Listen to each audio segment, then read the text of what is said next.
Daniel Martindale, KFBK, Sacramento's News Radio. Nice sag on it. What's that do, man? Governor Gavin Newsom says his master plan to save lives includes the state making its own Narcan. The medication has been widely distributed to schools as a way to reverse the drug overdose. Newsom will also rely on the National Guard more.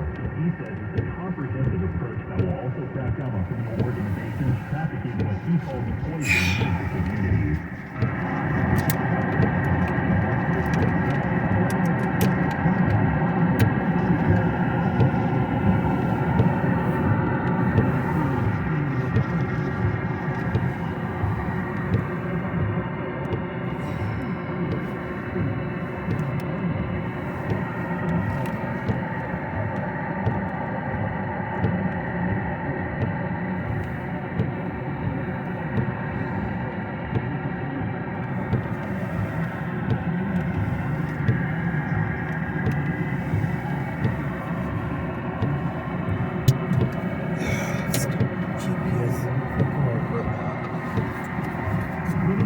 Thursday with yet another light rain shower. I'm AccuWeather's Jeff Nordine on KFBK, Sacramento's News Radio. 44 degrees in Sacramento. Short and crisp at KFBK News Radio. Local news, traffic, and weather. Trusted for 100 years. KFBK, Sacramento's News Radio. Join us to celebrate the songs and artists you've loved over the past year. At our 2023 iHeartRadio Music Awards. Hosted by Lenny Kravitz. With Television Award recipient Taylor Swift. And performances by iHeart Icon Award recipient Pink, Coldplay, Kelly Clarkson, LL Cool J, Keith Urban, Pat Benatar, Emil Giraldo, Lotto, Money Long, Cody Johnson, and more. Watch on Fox and listen on iHeartRadio. Monday night at 8 p.m. March into savings at American River Flooring with 15% off any flooring in their showroom. Visit American River Flooring, 8510 Madison Avenue in Carroll. To browse for their beautiful flooring options in person or visit online at AmericanRiverFlooring.com. Would you please tell them Pat sent you? Do you have over $10,000 in credit card debt? The stress from excessive credit card debt can ruin your life. Collection calls, sleepless nights. If you're feeling the financial impact with unprecedented economic challenges, JetBlue is here for you. JetBlue uses secret programs that most credit card companies won't tell you about. They'll help you consolidate or settle your debts for a fraction of what you owe. With JetBlue's Success Guarantee, you pay nothing unless your debt is reduced or completely resolved. There's no risk. The more you owe, the more JetBlue can save you. See how easy it is to get started with free information. Let JetBlue show you how 10 minutes could save you thousands. Call now. 800-211-5779. That's 800-211-5779.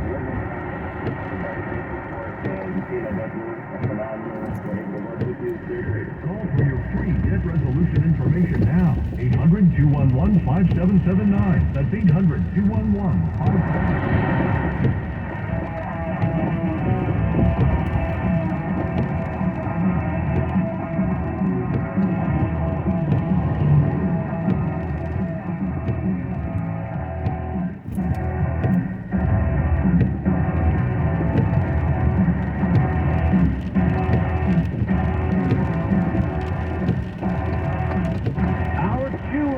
Buck starts right now, and we said we get into the banking crisis, and also Biden's first veto of his presidency, and we will dive into it right now. Janet Yellen is out. First of all, let's just take a moment to see where we are. The Treasury Secretary is saying, and then why Biden's first veto really does tie in very much to the economy and the financial woes that have befallen us. But first off, here's the situation. Yellen has to calm everybody down. She's saying the situation is stabilizing, it's fine. UBS has purchased Credit Suisse, the Swiss bank, for a bargain basement price.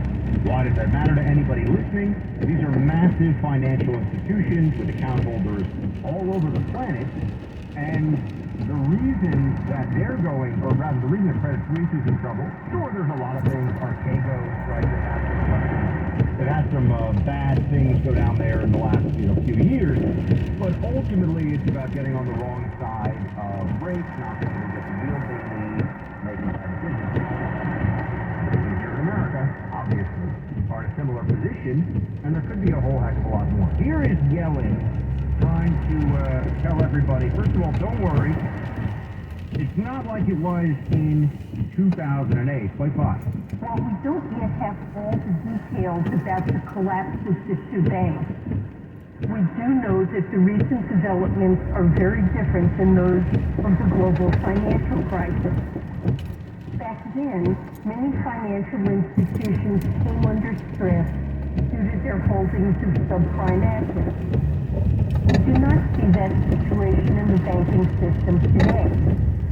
Our financial system is also significantly stronger than it was 15 years ago.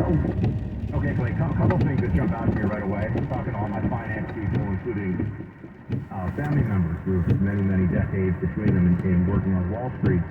And one thing is, yeah, in 2008, the debt was $10 trillion. Now it's $31 trillion. And we're going into a rising interest rate period. We're just servicing the debt. It is chaos. You can imagine, we've tripled the debt since what Yellen's talking about. And yes, the cost of subprime is not the issue now. But what has been the issue so far is actually the safest kinds of investment. Treasury bonds.